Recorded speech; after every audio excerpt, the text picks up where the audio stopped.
Not you. You are You want to live. sit here? No. He'll try to take 2 pictures at once. We'll see how that goes. You're live. So it is a Tuesday morning, February 4th, and it's 10 o'clock. We might be a minute late. And we have, Patrick, you're here from, motor vehicles, and, if you wanted to introduce yourself, and, we're yours for the next half hour. So my name is Patrick McVanman. I am the supervisor of the education unit at Vermont DMV. The education unit is inside the enforcement and safety division. So my direct supervisor is Scott Davidson. Davidson. It's interesting because I worked with Scott Davidson and I've known Scott for over 30 years. And then, of course, our direct supervisor is Wade Cochran after that. Within the education unit, we have the VREP program and the Vermont Rider Education Program, which is the motorcycle program. We run 8 training sites or training ranges at 7 sites. We offer a variety of classes, the basic rider course, which will allow you to obtain your endorsement if you pass it at the completion. It's on a Saturday and Sunday. We run a 3-wheel facer rider course, which is also on Saturdays and Sundays. We only run that at one location, that is up in Colchester. This is the only location right now that we can put it at.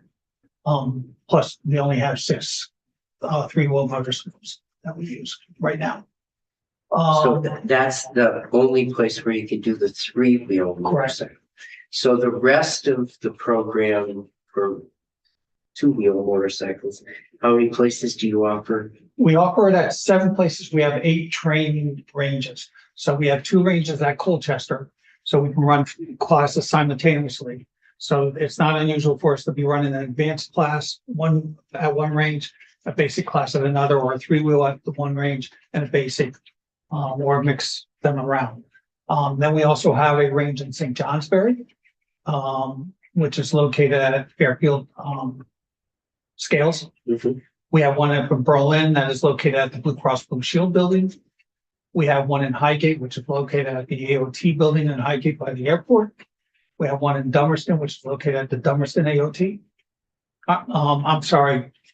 Yes. Yeah, Dummerston AOT. it's the District 2 DMV office is in the same building. We have one at Dorset, which is at the Dorset DMV or AOT. And we have one in Pittsburgh, which is at the Police Academy. I took mine 20 years ago in Highgate. Okay, all right. Those are all of our locations. All of them will offer the basic writers class. Some of them will offer the advanced and the intermediate classes. The intermediate class is for people that have writing experience, but they have not obtained their endorsement yet. At the completion of that, it's a 1-day class. At the completion of that, they will obtain their endorsement if they pass. The advanced class for people that already have their endorsement, have experience behind on a motorcycle, and they take that class on their own motorcycles. All the other classes are taught on ours or on state motorcycles. But the advanced is taught on their own. It's like a bike bonding class. It's a great class if you do ride. And I would suggest anybody that does ride to go through it. We then also oversee the driver's ed program and the commercial driver's licensing school program. We oversee the private schools. So the schools that are held at public high schools are overseen by the Agency of Education.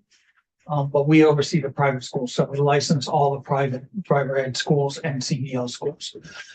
We have roughly 7 CDL schools within the state.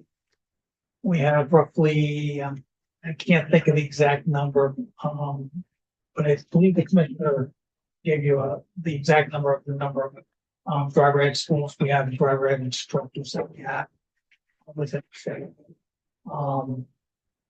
As I said, we license those. We also oversee the third-party testing program. third-party testing program several years ago, prior to COVID, was on its way out. We only had three third-party examiners. Third-party examiners are driver ed instructors at schools that want to provide the driving tests. And back then, they could only provide it to their own students. When COVID hit, we did a lot of changes within DMV to make sure that especially teenagers could get their licenses. We went to the online testing for permits. And we also increased our third-party testing program. So we went from 3 to at one point over 50. And I believe we're now down in the lower 40 range. They are initially they were only allowed, prior to COVID, they were only allowed to test their students. After COVID, we allowed them to test any student who had gone through driver's education. So anybody 18 and below that had gone through driver's education. And then just recently, we changed it prior to Commissioner Manoli leaving. We changed it to allow them to test anybody, including 18 and above, which some of the third-party examiners are doing. We don't require them to do it. It's totally up to them to do it.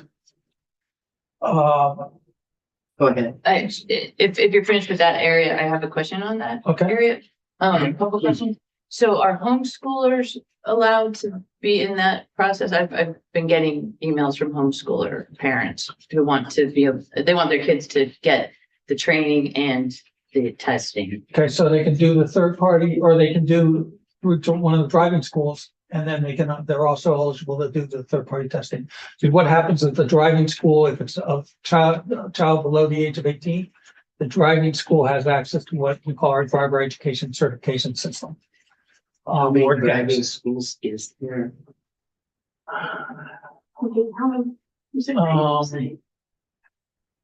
I want to say we're up into the 30s for private driving schools. Okay.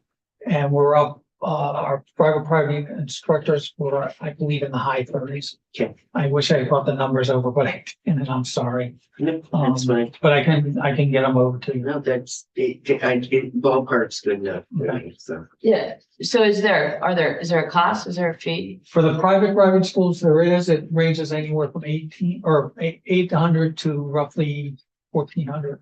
Wow. So who gets it for free? Anybody that takes it through the high school. Okay. High school programs are free.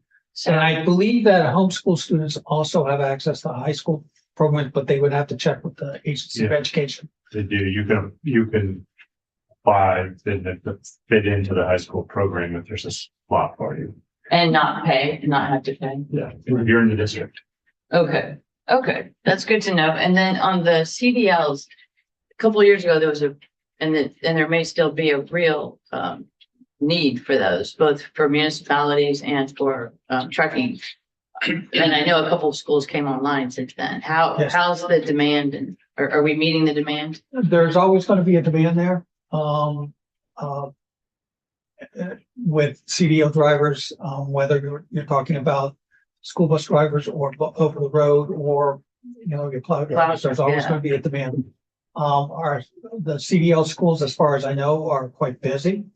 how But many, how many, because I know that some of the private companies offer that, just give us the field of that again, please. We have 7 private schools that we license.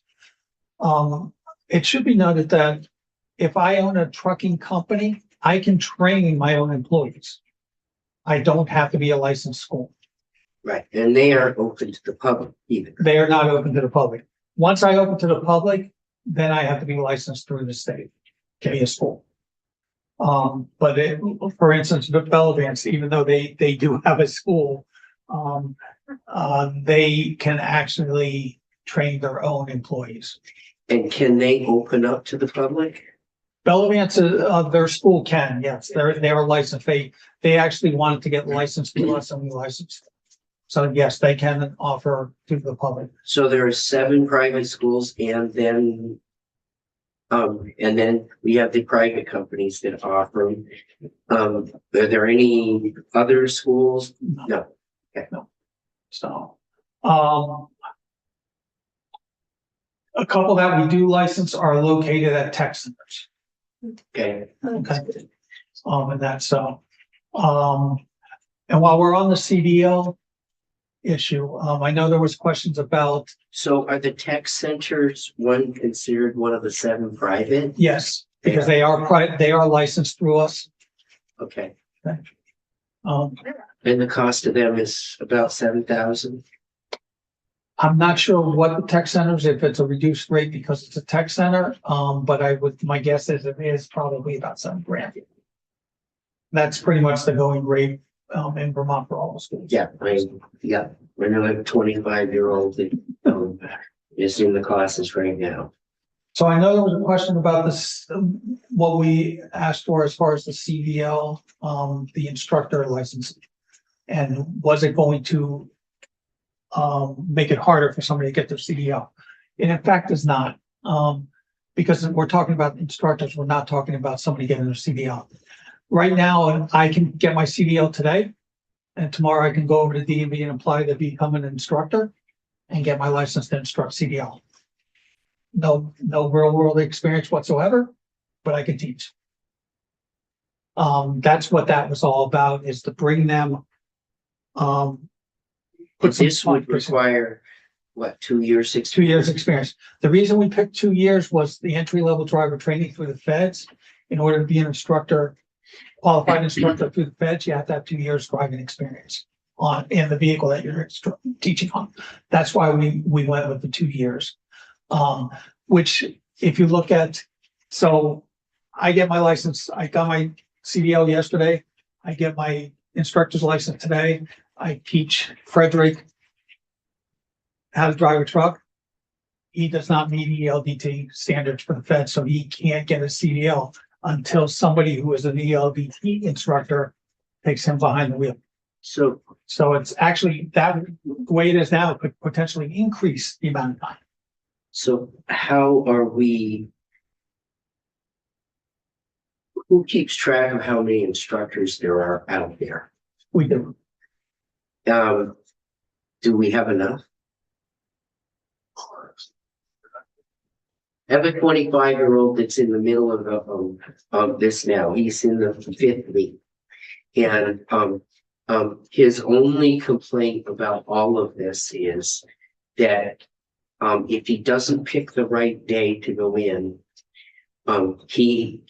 because he's ahead of them, Mhm. he's driven truck forever, and he is approaching it from the agricultural side where he doesn't have the same requirements Right. that, and he has delivered hay for that. But he said, if I go in on the wrong day and there's more than 8 kids in the, 8 students sitting there, that I get no driving time. Right. I would say we can always use more instructors in all of our training programs.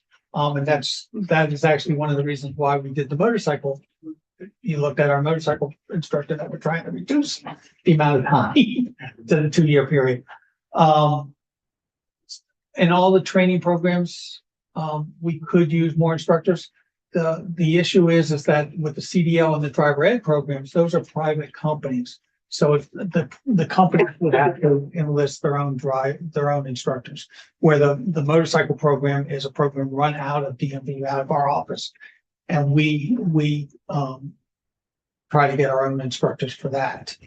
So my school district is starved for bus drivers. Yes, and so that was the next program I was going to, but we as far as the driver ed and CDL schools, yes, we can always use more instructors.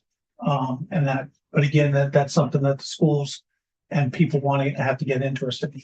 We do have several that are going through the licensing process now for regular drivers ed schools. So, and then of course the Agency of Education's licensed their instructors at their programs.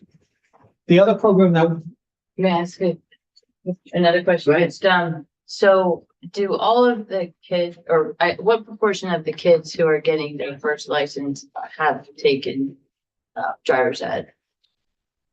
I cannot answer that at this point because I haven't run the stats. Okay. I do know that we average about 6,000 to 7,000 students going through driver's ed a year.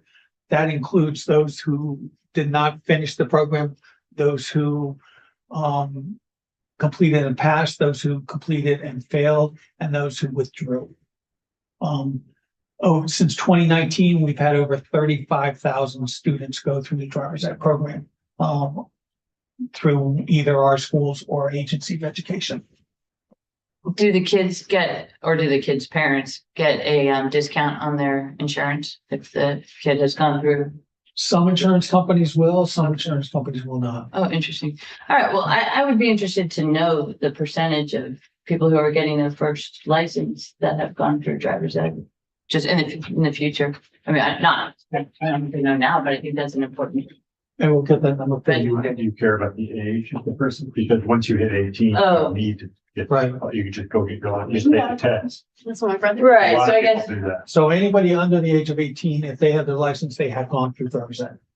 They have, okay, but some wait until 18, so they don't have to do it. correct. Especially like if you can't get into the school program, which is free for the participant. And they will just wait till they're 18 to take the test, just have their parents. So the homeschoolers could do that, but if you want to get your license at 16, you need to take the class Okay, and do the learning permit. I just think it's a metric showing safety, right? So That contributes to general safety, so I would just like to know. what I can do is get the number of those under the age of 18 that have gotten their license for this year, or how far do you want me to go? Well, whatever, do you normally look at those numbers? So what statistics do you have around Yeah. kids going through things? You put out a periodic report about the numbers and that, if you could send us out that periodic report. Okay, Yeah. And maybe enough copies for the whole committee, that would be sure. helpful. I will get that for you. And I can also I can have DMV run how many people obtained their license for the first time above the age of 18. Those are those that don't have to take driver's ed. That'll give you an idea. And that, so And you would know if they took it or not at 18, once they're over 18. We would not They could have know. taken it, but you wouldn't know. unless I do a hand check of, depending on how far we go back. Right now, I did, stats for 2019 for what's in our DEX system, the driver education system. And like I said, it was 35,000. So I would have to go back and look at 35,000 names and see if they took driver's ed. Please do not do that. So it's not a good use of your time. But I can't get that number for you. This is a question on the fees for taking the driver's test or the getting your permits license, but those that are in state custody, like foster children. I can't remember if I asked this question before. Can that be waived, or they have to pay it because their parents are kind of the state at that point? I think that would be a question. I'm sorry, Commissioner, to throw you under the bus, but I think that would be a higher up question. No, I believe we're not charging kids that are in DCF custody or working with DCF. I think we have we're working on MOU to clarify how we get that information shared, but I don't think it's practice. And we verified, but Yeah, I couldn't remember if they had to- If you could verify that, we'd like. Yeah, and do they have to ask for it, or is it just kind of automatic or something? yeah, I know that is the piece we're working on DCF to have that information exchange Okay, thank you. is handled. So a young person, in state custody and you're out to get your first job, you can't get very far if you can't drive. Correct. Correct. And that's one of the reasons why some students wait until age 18, because they can't get into a high school program. So their only other option is one of the private programs. They can't afford a private program. So they wait until age 18, then they don't have to take driver's ed. They can get their license at that point. Not to mention that one of the problems we have is right now, there's there's kids that are waiting to get into driver's ed that are below the age of 18. And if we increase that above, which was one of the proposals last year, you're just taking away that many more seats for kids that are under the age of 18. So, Go ahead. Just my takeaway is we need more seats. I mean, we want kids to take driver's ed before they start driving, right? I mean, I'm sure there's a safety correlation. there is, well, again, it's hard for us to know right now because the crash report that police officers fill out and that the person fills out, nowhere do we ask, did you take driver's ed? So if we were to look to see what the correlation would be, again, it would go back to that hand check that I would have to take crash reports and go back into the records to see if the person took driver's ed. And that's, Okay, just logically, there's gotta be a correlation. So I I, hope so. yeah, I mean, I'm sure other states, insurance companies know. And I'm not Yeah. saying you need to know exactly what's happening here, but I don't think it's unreasonable to say that it's better for all of us if more kids get driver's ed before they get their license. and I would agree with you. I can speak for the motorcycle program, because we don't require the motorcycle for you to get your endorsement to go through the program. However, up until probably 10 years ago, or 12 years ago, I'm one of the instructors. One of the things that we could honestly say was everybody that ever went through the VREP program had never been involved in a fatal crash. Yeah. Unfortunately, it was 10, 15 years ago, we had our first fatal crash. We can no longer say that. But the interesting thing was that a person did not complete the class. Unfortunately, again, we've gone beyond that. We do have somebody that has completed the class that was involved in the fatal. But I would agree with you that yes, taking driver's ed, having the education probably does increase the safety value. I think particularly today, Yes. if you went back 25 or 30 years, probably not as much. You know, in a world where, you had a lot of farm kids that were driving farm trucks out in meadows all over the place. They were in a different position, but I think today, Again, the unfortunate thing is the number of instructors. We have to, we have to increase our schools. We have to increase our instructor base.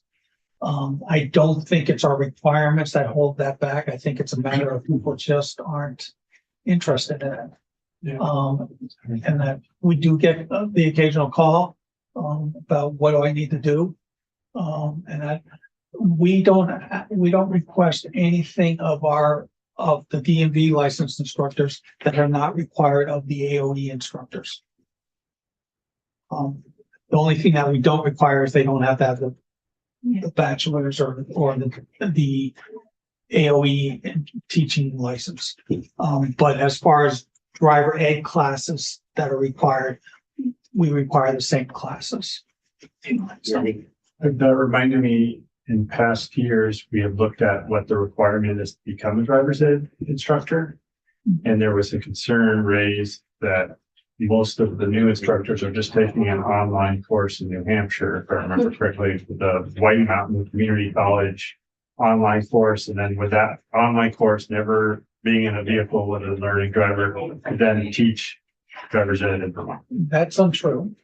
Did it used to be that way? Not that I know of. and how long have you done this? I've been as in education, I've been in education since 2012. Is when So I you turned probably- 55 and they told me it was 12. Yeah, well, that's what, You probably know. But, well, White Mountain is a new program. It's only been around. we don't have a Vermont program anymore. We do not have a Vermont program, and the one at Keene State is also closed. Right. So the only one available now is the White Mountain. I just went with our driver ed coordinator, Justin McLean, over to White Mountain back in, I think it was November. They have the partners come, to have a meeting And Justin and I went over, as well as Tammy from the Agency of Education. They do require a behind the wheel. Okay. The classroom work is all done online. And he actually showed us his what he requires. It's quite extensive. And he mixes in for the Vermont students, the Vermont laws and that. So it's not just for New Hampshire, but they also do require a behind the wheel component. They have to drive over. They have to drive over and do it. Okay. So how much is the course right now? I'd have to get that and I can get that. And is that information for like you. a tech center that offers the course? It's actually a community college, yes. Community.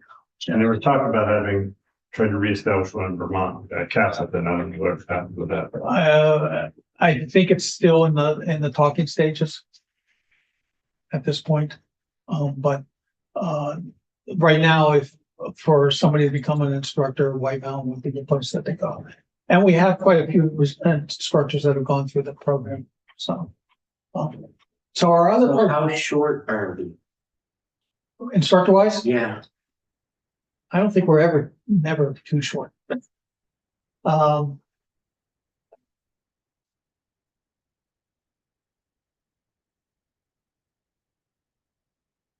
I hate to give you a number. A ballpark, I think. so the real question comes in, should we be making any extra effort to make sure there's a training center here in Vermont, whether it's Castleton, whether, wherever it is? Should it be something that we should be worried enough that we should start pushing towards that? I think it would be convenient, closer. It's a ride over the White Mountain. I left from here and it took me, I want to say 2.5 hours to get there. If I went from my home in Brooklyn, I'm talking well over 3, just to get the house to White Mountain. That's the benefit of having it online, because I can take my book work online, and then the only travel I have to worry about is when I go over to do my behind the wheel with that.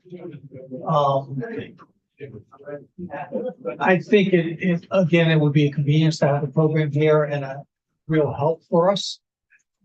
Because I think that people that look at, I got a White Mountain, that's a haul. When they look at that might be handy.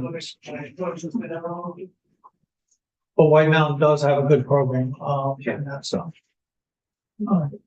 so the final program that we have is our school bus program. We have right now 24 school bus instructors that teach the 8-hour school bus clinic.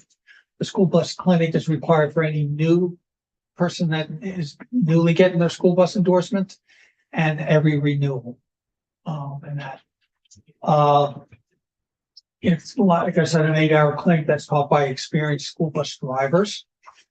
The curriculum used to be, prior to me getting this position, it was the instructor made their own curriculum. So some instructors were just reading the manual for 8 hours. Some instructors had a halfway decent program. When I took over, one of my first job assignments by Director Button at the time was it will be a mandated statewide program. So that's what we went to. I brought in some experienced instructors and we did a statewide mandated program, which is taught by PowerPoint. They don't have to use the PowerPoint. They just have to use the curriculum. The curriculum follows our manual and it has some CDL stuff in there. One of the issues we have is people will ask us, well, why do we have to have the CDL stuff in there? Because if I'm not a CDL driver and I'm a type 2 school bus driver and I get on a type 1 bus, which if you look at a type 1 and type 2, it could be very little difference except for what's on the sticker. But the bus can look exactly the same. I get on that bus and it is a type 1 bus. I now am not licensed to operate that vehicle. And if I'm involved in an incident, I wasn't licensed to operate. So it becomes not only an issue with a legal issue, but a liability issue for the school and the driver. So that's why we have the CDL stuff in there. This past year, one of the things we did was we took the multifunction school activity bus type 2, non-CDL. And multifunction school activity bus looks exactly like a school bus, but it's a different color. It doesn't have the lights. It can't do home to school, school to home transportation, but it can take students to activities like games, field trips or stuff like that. Can you have over 15 passengers? No, because I would throw it into the CDL. This one is just, Sorry, I couldn't hear you. The 15 passengers, I wondered if you could have more than 15. a multifunction can technically have more than 15, but they would be required to have a CDL.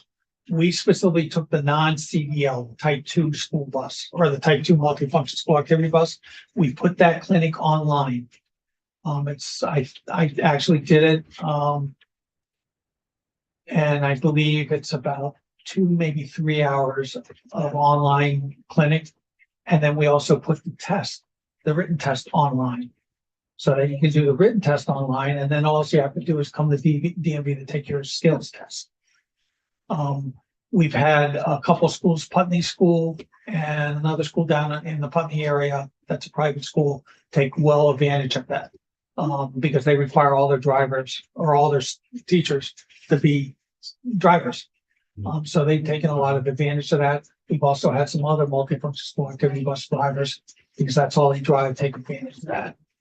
And that's so, it has been a success. Right now, the tracking is, when they finish the test, they contact me and let me know they've taken the test, and I put them on the clinic roster.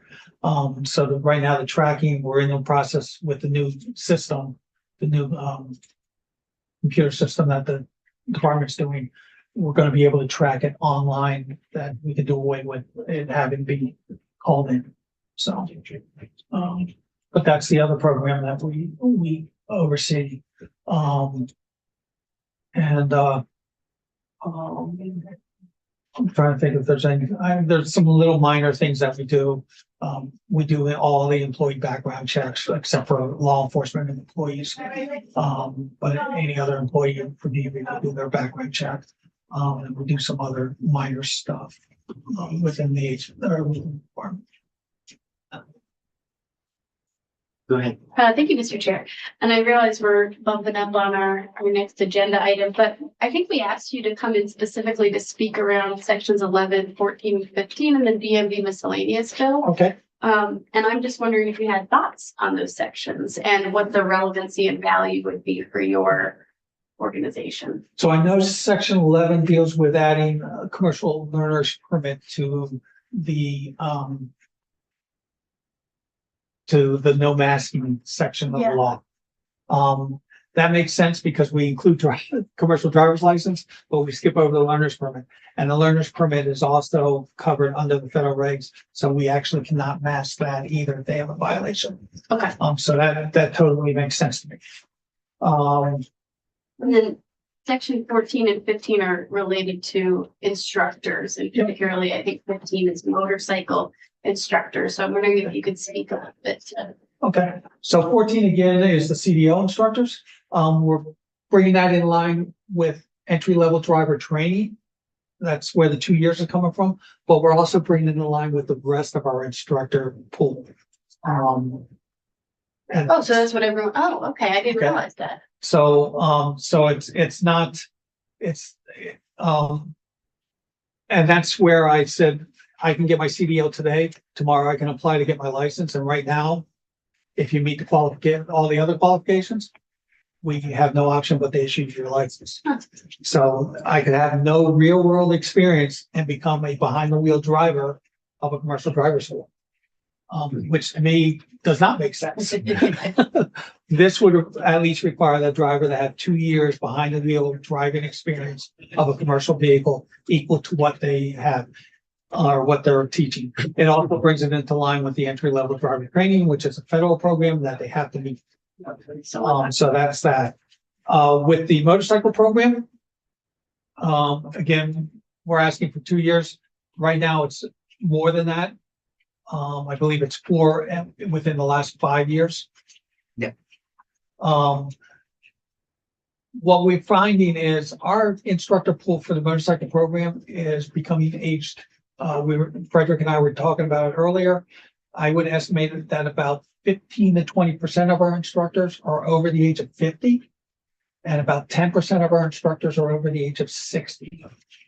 I'm 67, so I'm not, and I'm an instructor and I'm an instructor trainer. So I'm not saying that I'm too old to instruct. But what I'm saying is I'm getting to the point where, I may be thinking about it's time for me to go. So with the hope of lowering it to the 2 years, again, it brings it into alignment with the rest of our instructor requirements or our instructor pool. But it also allows us to attract younger instructors, and maintain younger instructors. Our program, we like to have right around 50 instructors, hopefully a little bit more, but we're in the 40 range now. 40? 30. 30. We have We're in the 30 30. confirmed for this coming season, including Patrick and myself. So I would note that all 3 of the members of the education unit, there's 4 people in the education unit, but 3 are out in the field. That's myself, Frederick, and Justin. All 3 of us are motorcycle instructors. 2 of us provide CDL exams. So we're involved in all that. All 3 of us provide the motorcycle exams for DMV as well as the program. The other thing is the 3 of us are going to be attending, we're sponsoring the quality assurance program for the Motorcycle Safety Foundation, the end of the month. The 3 of us are going through that program so that we can do quality assurance checks for our program ourselves, and we don't have to have somebody from MSF come in and do them. Those are things that we're taking on, but the specific things in 15 are to bring us in line with the rest of the instructor qualifications throughout our other programs. But it also allows us to hopefully increase our instructor. Do you mind if I add something to that? That's up to the committee. State your name. Frederick got it, with the education unit with Pat here. Pat mentioned the advanced rider course. We had 36 people go through that program last year, which comparing to other states is phenomenal. I also worked for the state of Maine. They had 0 people go through the program last year, the advanced rider program. Typically, a rider who takes that has been riding about 2 years. They're already interested in education. They're already interested in learning more. That's our best recruitment tool right there. And those 2 things line up. Because you get 2 years, hey, it'd be great, come back, be a rider coach. By 2 years down the road, they've forgotten. So that is to me that's actually how I got recruited to be a rider coach, is I took an advanced rider course about 2 years in. That's how I found my way. One thing that has come up in our area is winter driving. And I'm wondering if you have a special module around either motorcycle winter driving or even just regular car winter driving in some of these advanced courses. Not motorcycle, because our program shuts down before the winter hits. Oh, okay. And as far as driver's ed, it would be up to the driver's ed schools. But they do talk about it, I know that, because it's kind of hard to do it you're in the summer program. And then I have one question I probably want to follow up with offline, but I'm an e-bike rider. And yeah, I can't get as fast as a motorcycle, but there's certain skill sets that I think e-bike riders would benefit from learning, that are only provided in some of our licensing courses, whether or not that's just like driver situational awareness and things that you learn in those courses that keep you safe as a rider. And I'm wondering if there's any interest, and maybe this is a later conversation, but any interest in exploring e-bike, not licensure, but safety courses that would be offered by DMV. I would assume, and I'm going to speak for the commissioner, I would assume that there would be an interest in that, because we are seeing e-bikes pop up all over the place. Thank you. Pat has a question. Just a quick one on the CDL process. You said you have to ride like a permit system for 2 years, or in other words, I have a CDL and I took it 30 years ago, and I don't recall just took the test, did the maneuver test, Mhm. and that's all I did because it was for private use. Would a guy today just starting out that needed that for his own business have to go through more than that? They now have to go through the entry level driver training, which requires it's not a set number of hours. It's based on, the ability of the person. Oh. There is a, theory portion, which is classroom, that they have to, you have to go into the reg, but it has specific things that you have to meet in the reg. And they have to be tested on it. Then they also have a behind the wheel portion that they have to meet certain skills. The instructors for those have to be certified through the feds. It's a self-certification, but one of the requirements is having the 2 years experience behind the vehicle or in the vehicle that they are teaching. So if I am teaching class A. That's for the instructor. No, this is That's for for, the, wow. this is That's for- what I thought I heard you say, and so. so the instructor has to have 2 years experience. Yeah, not the driver. Not the driver. The driver, basically, what happens is the instructor has to have the 2 years experience, and that's what our proposal is to bring it up to that. But what happens is the instructor takes the person out. And if you meet, for instance, you mentioned agriculture, a lot of kids that grow up on farms drive truck probably before they're out of diapers. Well, well, Or at least they've ridden in them. But they can enter a school and show that they have the skills well before somebody that's walking off the street. So as an instructor, I take that agricultural person and say, okay, you've met the skills. I'm going to sign off on you. It only takes you 2 weeks. But then I have a kid that walks off the street and it takes them 4 weeks to show me that they have the skill level. And that's when I sign off on them. But as far as the instructor has that 2 years experience. I'm sorry if I confused you on that. No, And as far as the entry level driver training, there is no time limits. It's based on skill level. okay. well, thank you very much. Thank you. We're a little over, but you were more interested than I'm sure the commissioners. No. Because Thank you very in his position, we want no excitement.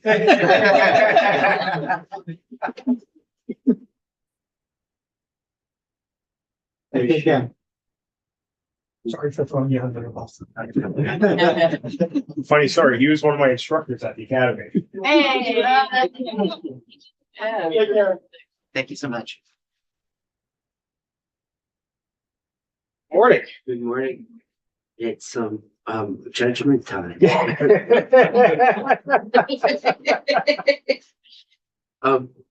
Introduce yourself and we'll, Sure. Andrew Collier, Commissioner of DMV. and I think it's time for you to talk a little bit about your background Sure, absolutely. and what made you think you wanted to do this. Well, a little about myself,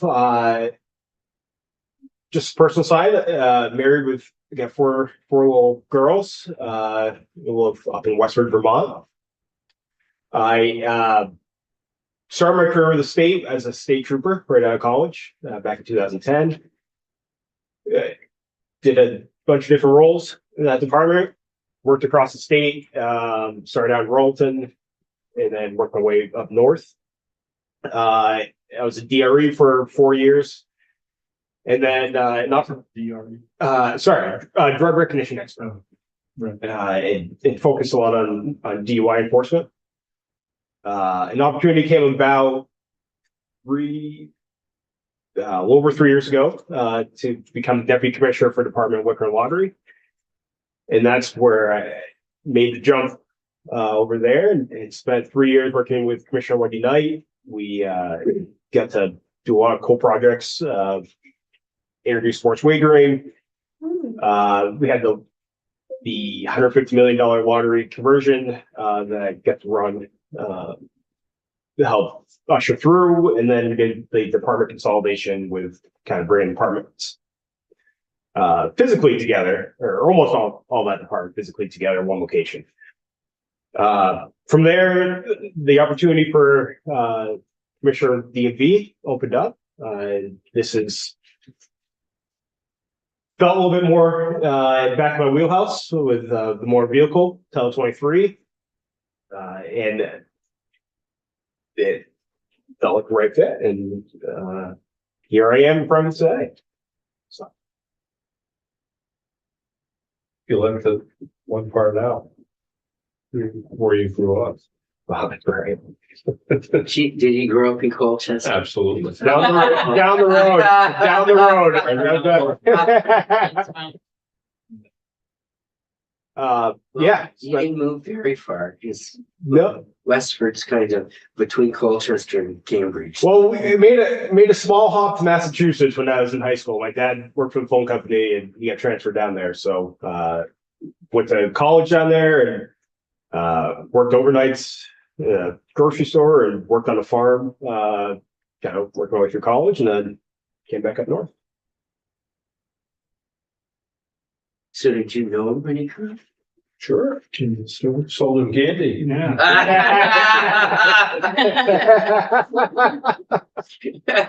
You sold him candy. Well, Grocery store. his Let's be clear about that. he had prime location next to the school, Forest Point School. Yeah. Oh, man. Go ahead. I have a question since we were just talking about safety. So you have really varied experience that seems to me to be very relevant. Do you have any thoughts? Like, what's your highest priority, or what would be your highest priority to improve safety on our streets?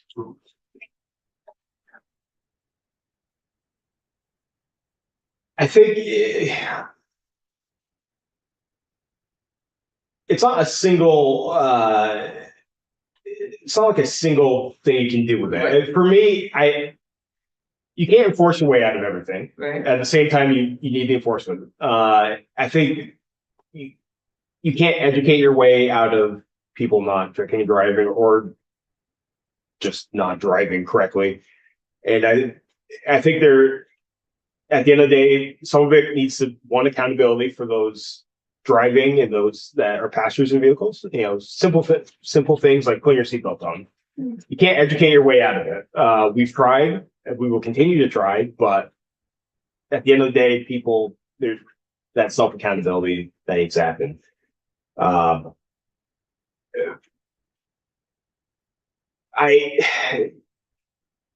think it's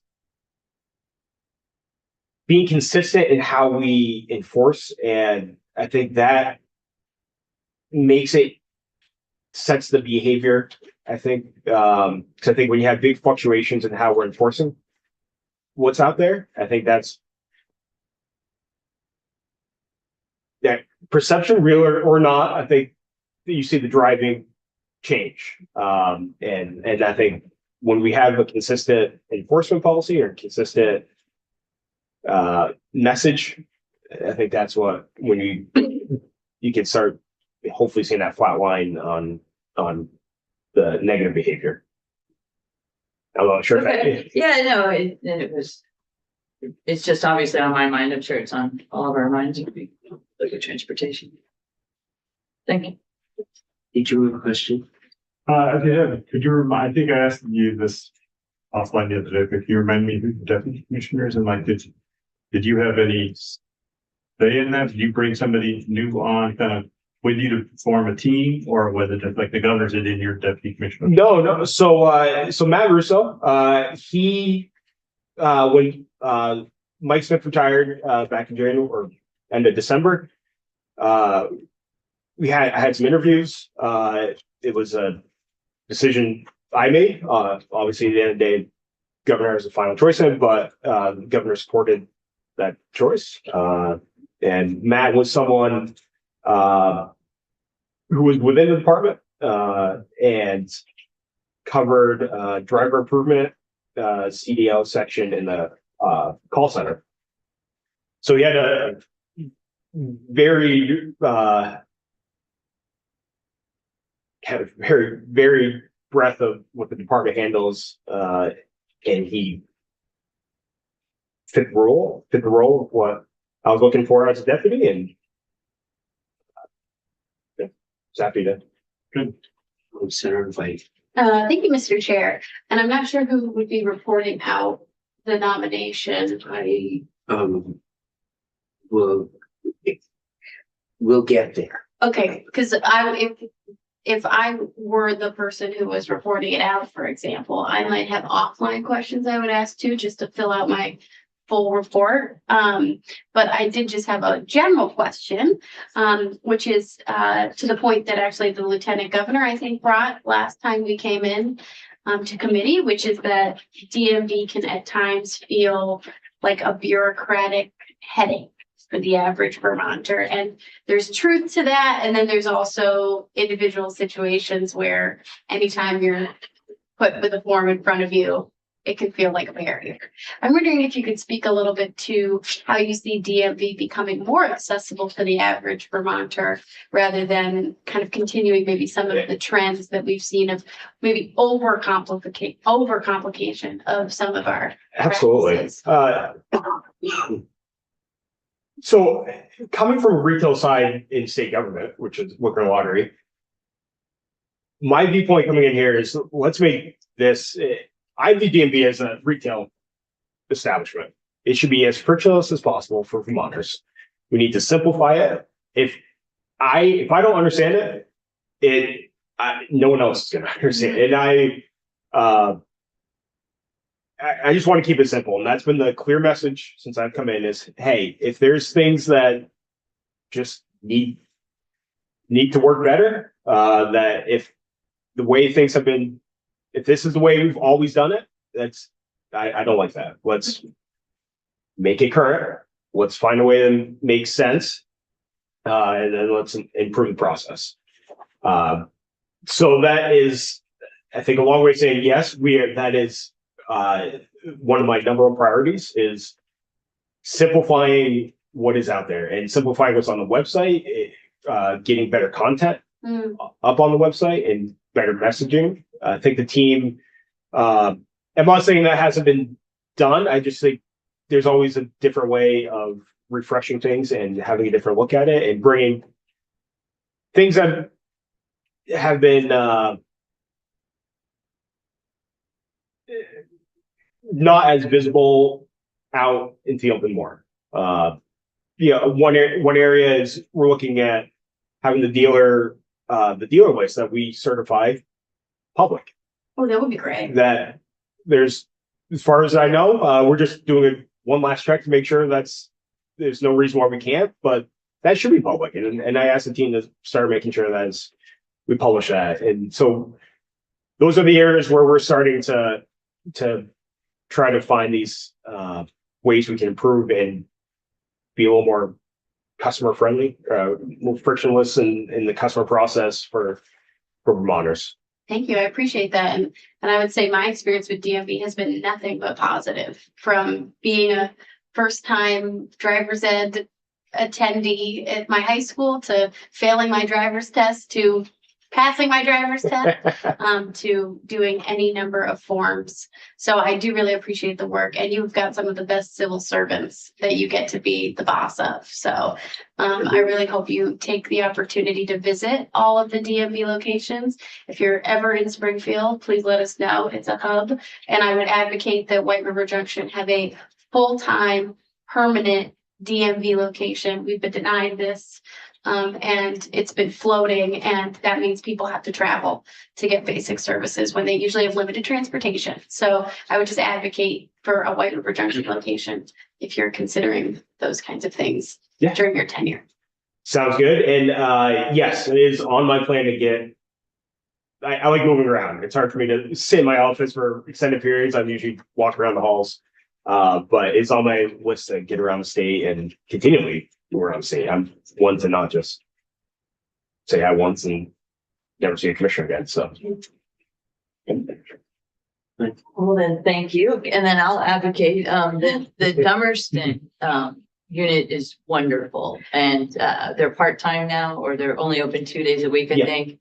But both my kids got their licenses there, and, it's true. The people were so nice. It was incredible. That was before COVID. It was a while ago, but it was just remarkable how friendly folks were. That's great to hear. Yeah. And helpful, not just friendly, really helpful. My experience has been good, and I think Commissioner Manoli did a great job of improving customer service, basically. But I have two questions around that. One, about 8 years ago, we had some reports of some people not feeling that they were welcomed at DMV. And we had also, some of those were, English learners.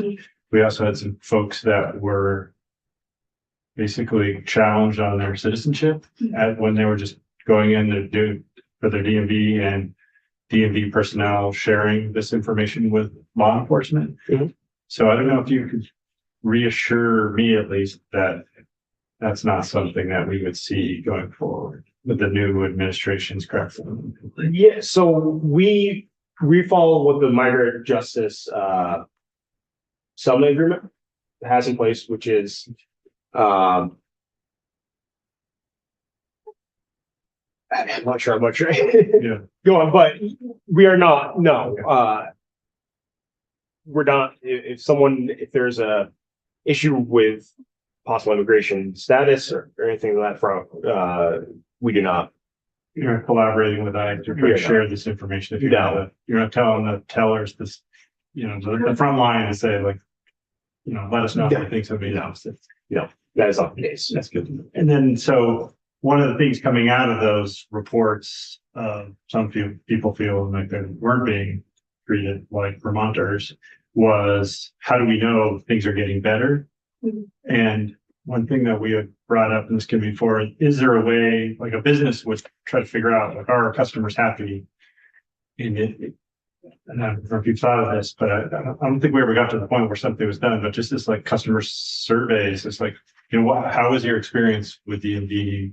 So we can have some data, because it seems like anecdotally, from at least talking to senators, they're all happy about it, but can we get some Well, other I information? would just say to you, not always in the history of DMV has it been. Right. We can go back in time, and there were periods of time where there were lines.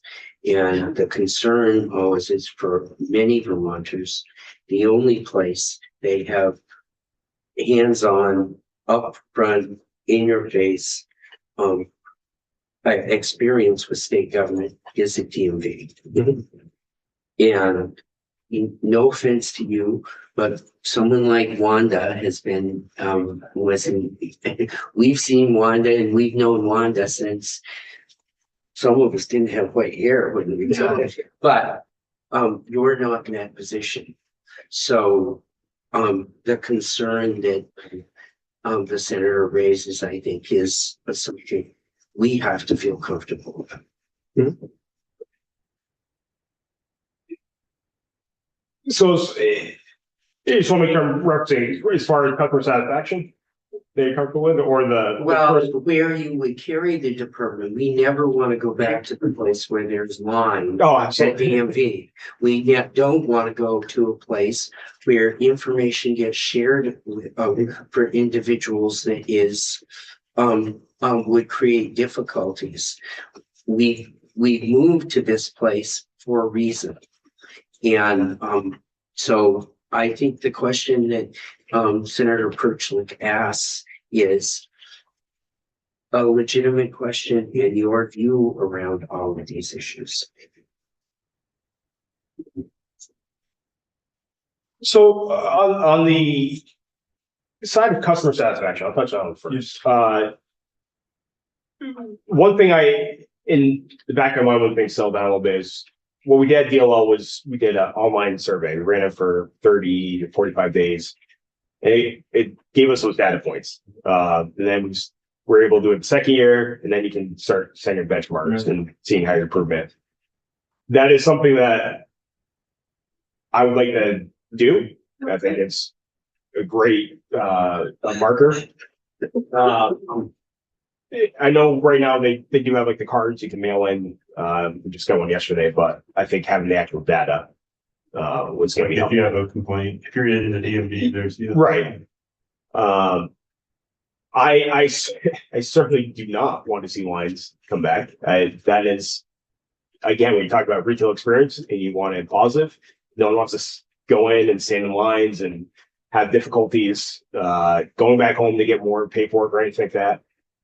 Sometimes that is the case. I mean, so that we can't, if you need process real ID, you don't have the right paperwork. Unfortunately, we will be as cordial and as pleasant as possible, but we will always work to the extent possible to make something, make customer happy. When it comes to information sharing and kind of the environment that we're in right now, I will just say we are following what all the state rules, state laws. We have no intention of pivoting until we are told by this body or in conjunction with administration, and however that works. It's not my intent to at all deviate from that. That's not my intention. That's not my at all what I view this role in this state as being. So we hold people's data, state data, to the highest possible level. I mean, this is not just everyone else. This is including my data, my wife's data, my parents that live here in Vermont. So it is serious stuff. And for that, I don't know what else to say other than I fully follow what we have here in statute and what we have in law, and that is my intention. And I fully will follow through with that work. Right. Well, I have one last question, and this only comes because you have a law enforcement division underneath you. And is there anything about your background that we should be concerned about? No, sir. Did the administration do a background check for you when Yeah, for coming in for DLL. Yeah. and they did a background check and that came out fine? Yeah. And I only ask that because you are the head of a law enforcement division at DMV. And we need to make sure that you ask those questions because surprises in this area are never good. Yep. So there's nothing on my end. And the plan in here will be that sometime in the next few days, we'll take a vote in the committee. Normally, we break up this if we have a senator where the appointment is someone from their district. Like where they grew up. Like, in their district, we might do that.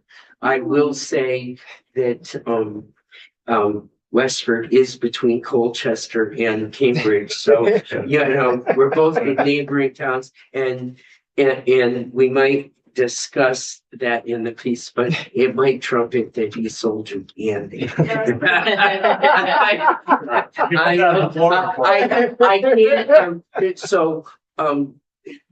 but usually that's how we break it up, but we'll have that discussion about, who does, that, when we get there. But, you should know within a couple of days. Sounds good. Thank you, sir. And the committee will take a vote. And we thank you for coming in. Thank you all. Thank you. All right. Well, why don't we take 5 minutes and